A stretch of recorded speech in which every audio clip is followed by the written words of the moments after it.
Hey world, what up? We're gonna kick it part two on this video. Basically, going over Kendrick Perkins' side on the Stephen A. Smith show First Take. LeBron James has been snubbed for MVP awards for pretty much majority of his whole tenure of 17 seasons, and especially here for the 2020 NBA season.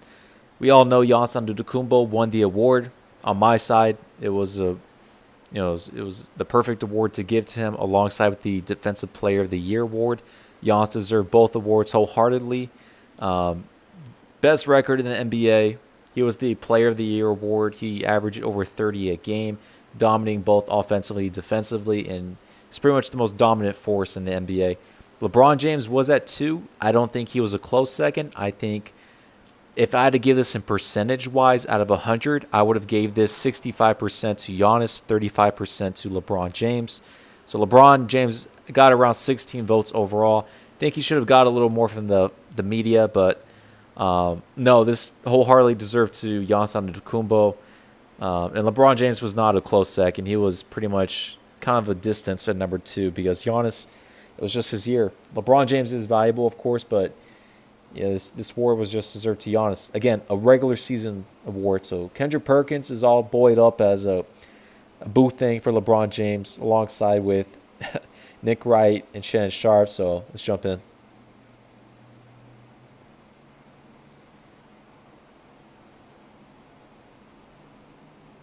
You know what, Stephen A., I hate when I come on this show and I have to agree with you. I really come on this show to argue with you a lot of the times, but when you're right, you're right. Look, congratulations to Giannis.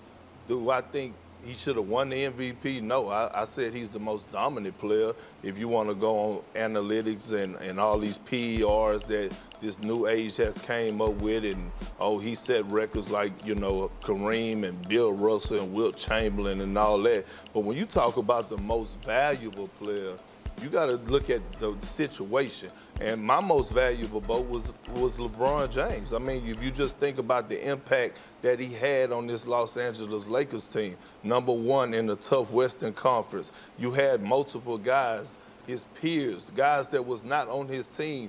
When they were asked, who is your MVP, they said LeBron James, because they know the impact that he brings on the team. Now, I think he got, I think. Hold on, real quickly. Giannis Antetokounmpo had the best record in the NBA, meaning he would dominate the Western Conference same way as the Eastern Conference. For example, they played against the Milwaukee Bucks played against the Los Angeles Clippers, which they had Paul George and Kawhi Leonard both healthy, and they blew them out around 20 to 30 points. Giannis and the crew, they know what they're doing. The Lakers, they were number two in the overall of the NBA, number one in the Western Conference.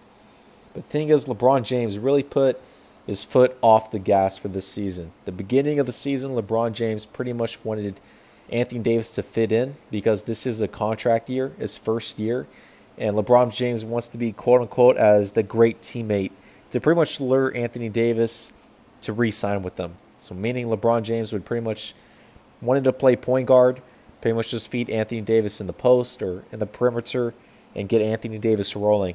So we had a couple of times LeBron James would give you 15 points a game or 18. And I've never seen multiple times in LeBron's career to where he would score that little at the end of every game.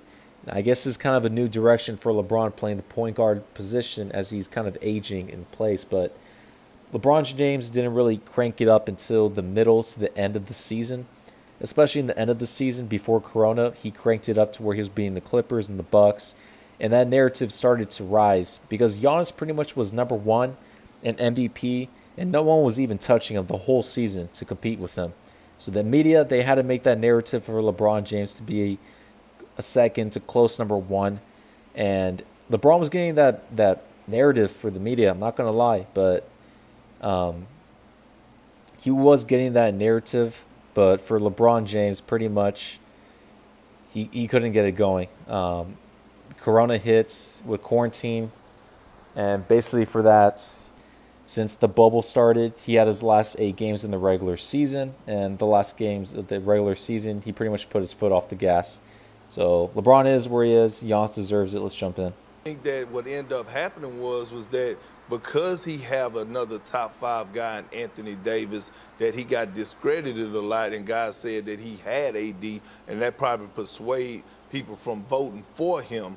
But, you know, it just, I don't understand the MVP voting anymore. I don't know the criteria of it, because every year the goalpost is shifted and moved in different directions. Because, you know, no disrespect to the great Steve Nash, but I could recall at a time, you know, where he averaged around about 15 points and 10 rebounds, and Kobe Bryant was playing with Smush Parker and Kwame Brown, and he carried the Lakers to the play. Listen, I don't want to hear this. Kobe Bryant was a superstar. He was 27 years of age. He's in his prime, and he only got that team to a 7th seed.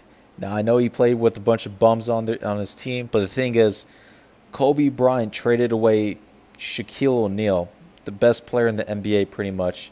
And what did he expect? So that's on Kobe Bryant. Even though he averaged 33, 35 a game within that season, got the 7th seed, you're not going to grant someone with the 7th seed Most Valuable Player of the Year award.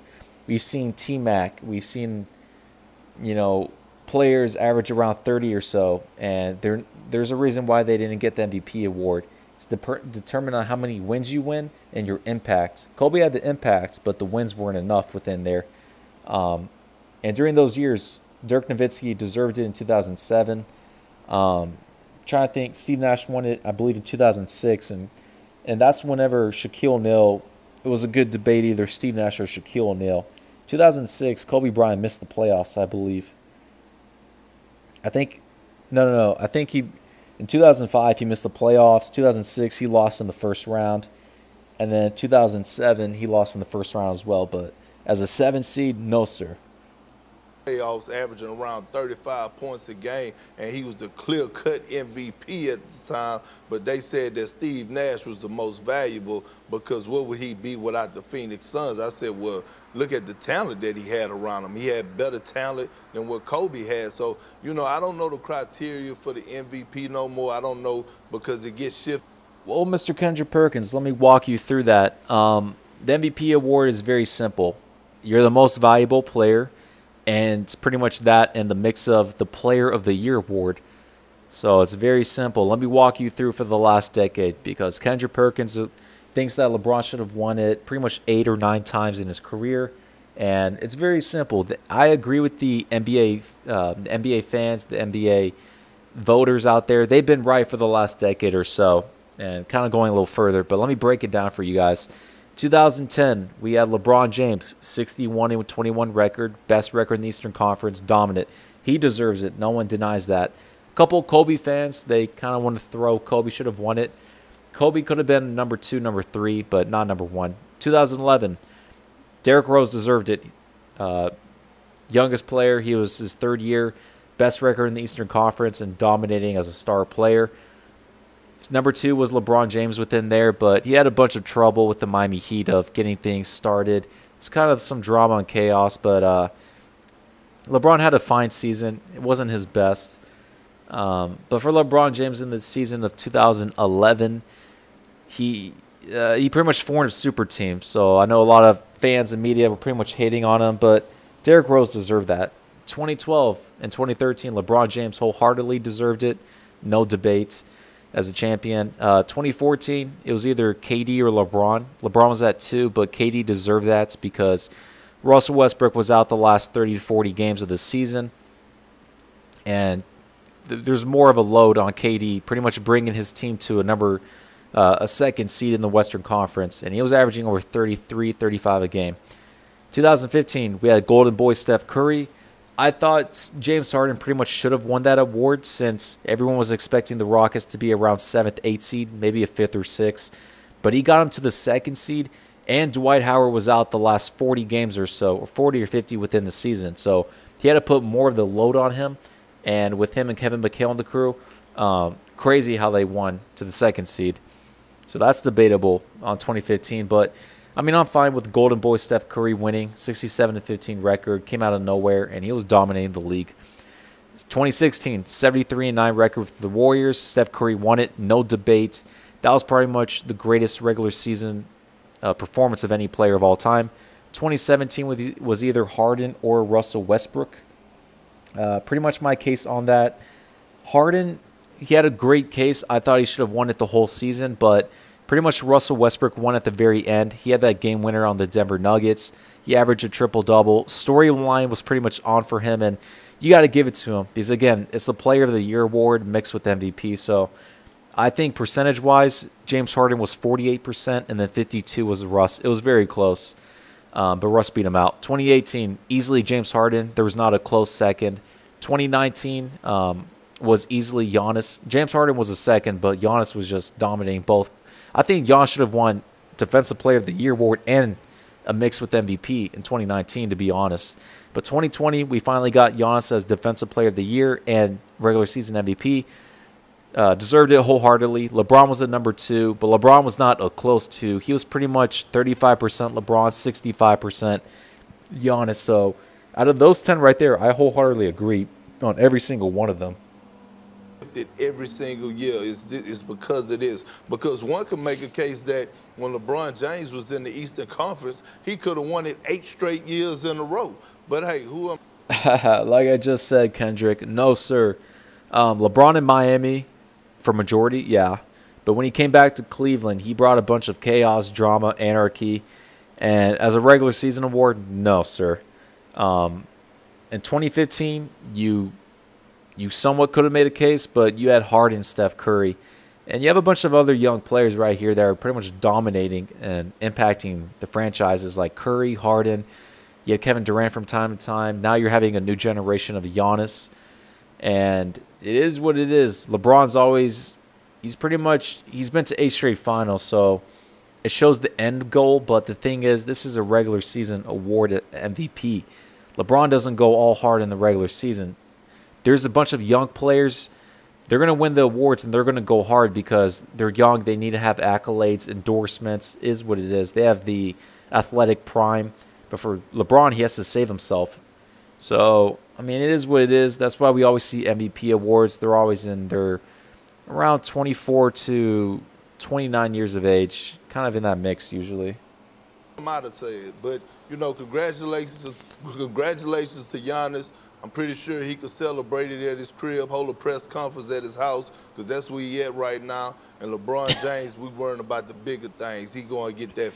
Hey, Kendrick's so salty. But yeah, LeBron is worried on bigger things. LeBron's going to get his 4th Finals MVP, his 4th NBA championship. So is what it is. LeBron's 35. Just focus on rings and Finals MVPs. Doesn't really matter about regular season stuff.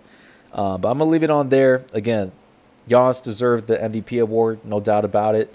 LeBron James, I don't think he was a close second. I think he was. If someone had to be the next MVP, it would be LeBron. But I think it was close, but not that close. So drop it on there.